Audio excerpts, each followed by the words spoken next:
Selic no maior patamar da história recente.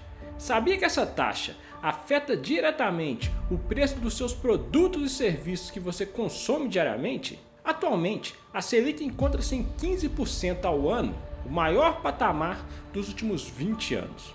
A Selic é constantemente mencionada no mercado financeiro e podemos destacar que ela vai ter um impacto direto nos seus investimentos, nos seus empréstimos e financiamentos, na dívida pública e também no crédito para as empresas. Por se tratar de um assunto complexo, vamos focar o debate deste vídeo apenas nessa última parte, no crédito para as empresas, porque isso vai afetar diretamente o preço de produtos e serviços que você consome. E também quero ajudar você, como empresário, a ver melhores momentos onde você pode investir mais na sua empresa e também buscar financiamentos. Praticamente todas as grandes empresas do nosso país buscam instrumentos no mercado financeiro para poder buscar financiamento. Ou seja, elas podem emitir debêntures ou até mesmo pegar empréstimos diretamente com instituições financeiras. A mineradora Vale, por exemplo, terminou o ano de 2024 demonstrando em seu balanço uma dívida líquida próxima de 60 bilhões de reais. Neste mesmo período, a empresa mineira de energia, a CEMIG, demonstrou em seu balanço uma dívida líquida próxima de 10 bilhões de reais. E eu poderia citar vários outros exemplos, pegando praticamente todas as empresas que estão na nossa bolsa de valores. Esses recursos servem para ajudar essas empresas a fazer novos investimentos e também manter a sua produção, ter o capital de giro para manter os seus produtos e serviços em dia, sem precisar, obviamente, que todo o dinheiro do lucro dos acionistas sejam revertidos para este fim, ou até mesmo que eles tenham que ficar colocando constantemente dinheiro nessa operação. Ou seja, o objetivo é pegar esse dinheiro emprestado para poder fazer mais dinheiro com ele. E como esses títulos e instrumentos financeiros nada mais são que empréstimos, a empresa que pegou o emprestado tem que pagar todo o valor acrescido de juros para quem está emprestando o valor, que inclusive pode ser você como investidor quando compra uma debênture. Sendo assim, a Selic acaba sendo uma referência que os bancos e as pessoas que estão emprestando usam para ter uma taxa de retorno. Os bancos, por exemplo, eles pegam dinheiro também emprestado através da emissão de títulos como CDBs, LCIs e outros, e eles usam a Selic como uma forma de remuneração. E para eles ganharem dinheiro, eles cobram dessas empresas, por exemplo, a Selic acrescida de uma taxa, o que a gente chama de spread bancário, que é onde os bancos realmente ganham dinheiro.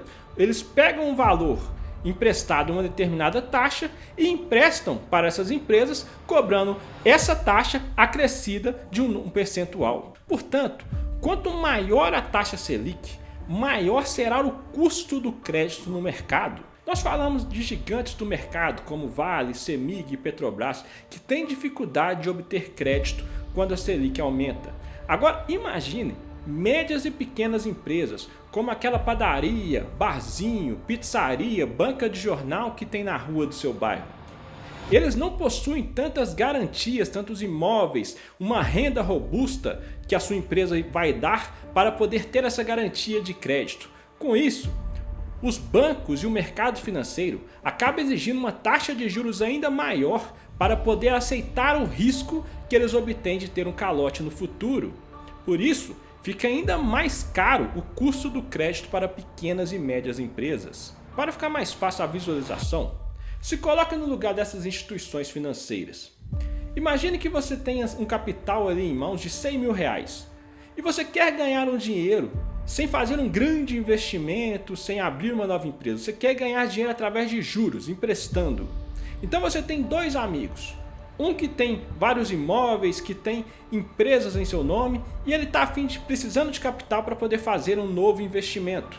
Do outro lado, você tem um amigo que tem uma pequena empresa, não tem muitos bens, está quase endividado. Para ele poder te convencer, esse segundo amigo, poder te convencer a emprestar o dinheiro para ele, em detrimento do primeiro que tem uma situação mais solvente, ele vai precisar te ofertar uma taxa de juros muito maior, ou seja, ele vai precisar te pagar muito mais para que você corra o risco de emprestar dinheiro para ele. E é assim que acontece no mercado financeiro. Essas pequenas e médias empresas acabam tendo muito mais dificuldade então de conseguir crédito, tornando o crédito para elas ainda mais caro do que as grandes empresas. Não à toa, segundo dados do IBGE, cerca de 60% das empresas acabam falindo nos primeiros 5 anos de abertura. Isso mostra que essas empresas acabam tendo um custo alto de financiamento inicial e principalmente uma margem financeira de lucro muito pequena. Me fala um negócio, quanto que você acha que um empreendedor ganha por mês, bota no bolso por mês na média? Depende do empreendedor, depende da empresa, depende do negócio. Se for chutar um número da média brasileira.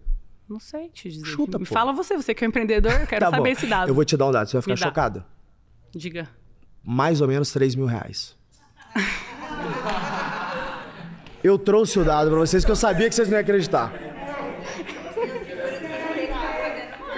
Ó, Então, cara, vai ser CLT, velho. lê pra turma aqui, ó. O que eles estão falando aqui? Quase 70% dos empreendedores brasileiros têm renda de até 2 salários mínimos. Dado do Sebrae, não é verdade? Você que não é empreendedor pode pensar o seguinte: não tem nada a ver com isso. O problema é dos empreendedores e dos empresários. Eles que se virem para poder arcar com os custos de suas empresas. Porém, toda empresa, ela obviamente vai visar principalmente o lucro, porque é isso que vai dar a sobrevivência que ela precisa ao longo dos anos. E o preço dos produtos e serviços é calculado já contando todos os custos, incluindo do crédito que ela precisa para poder ter esse gerenciamento da sua empresa. Sendo assim, nesses momentos de juros altos, é uma tendência que essas empresas repassem parte ou todo esse custo para os preços dos produtos e serviços. Quanto mais monopolizado e essencial for esse serviço ou produto, mais fácil é de repassar esse aumento para o cliente. Você dificilmente vive sem energia elétrica, sem água. Você precisa de combustíveis para poder fazer o transporte de quase todos os produtos que você consome. Você precisa de produtos básicos em sua casa, como arroz, feijão, leite, óleo. Ou seja, esses produtos que são essenciais, fica muito mais fácil de poder passar esse aumento e você ter que aceitar pagar por ele enquanto você tiver dinheiro. Você terá que cortar de outras fontes, trabalhar mais, fazer mais horas extras, justamente para poder manter o consumo dos mesmos. E outro ponto importante que não pode deixar de ser destacado é que grandes investidores, aqueles que possuem dinheiro em mão, eles podem deixar nesse momento de investir em novas empresas ou na expansão delas para poder deixar o dinheiro rendendo no mercado. Por exemplo, qualquer CDB, LCI, LCA hoje vai te pagar pelo menos 100% da taxa Selic, ou seja, você tem bem próximo ali de 15% ao ano sem poder fazer grande esforço, simplesmente deixando o dinheiro ali aplicado nesses tipos de ativos de renda fixa. Isso vai desestimulando as pessoas de poderem fazer novos investimentos em empresas. Ou seja, a empresa ela tem que render pelo menos um pouco acima do que está rendendo a Selic para que o investidor aceite assumir o risco de empreender, sendo que ele pode ganhar pelo menos 15% ao ano na renda fixa. 15% pode parecer pouco, mas para quem tem muito dinheiro, eu estou falando aqui de milhões de reais, é um valor considerável, principalmente porque estamos falando de investimentos que vão ser bastante seguros e que a pessoa não precisa fazer muito esforço e nem ter muito estresse com isso. E a falta desses investimentos acaba desaquecendo o mercado. Isso, como consequência, vai trazer desemprego e também a falta do aumento de melhores remunerações no mercado. Bom, diante de tantos exemplos ruins que eu dei da taxa Selic alta, por que o malvadão do Banco Central deixa a taxa Selic chegar nesse patamar? Só temos uma coisa desajustada no Brasil nesse instante. É o comportamento do Banco Central. Essa é uma coisa desajustada. Um presidente do Banco Central que não demonstra nenhuma capacidade de autonomia, que tem lado político e que, na minha opinião, trabalha muito mais para prejudicar o país do que para ajudar o país. Porque não tem explicação a taxa de juros do jeito que está. E ao contrário do que muitas vezes é dito, não é uma culpa exclusiva do Banco Central. O Banco Central ele tem como obrigação manter a inflação dentro de uma meta definida, que atualmente é de 3%, e ele tem como teto máximo deixá-la chegar até 4,5%. Atualmente, por exemplo, ela está bem acima disso, então o Banco Central ele tem, como eu já disse, a obrigação de usar todas as ferramentas possíveis de uma política restritiva para poder voltar a inflação para dentro do teto dessa meta.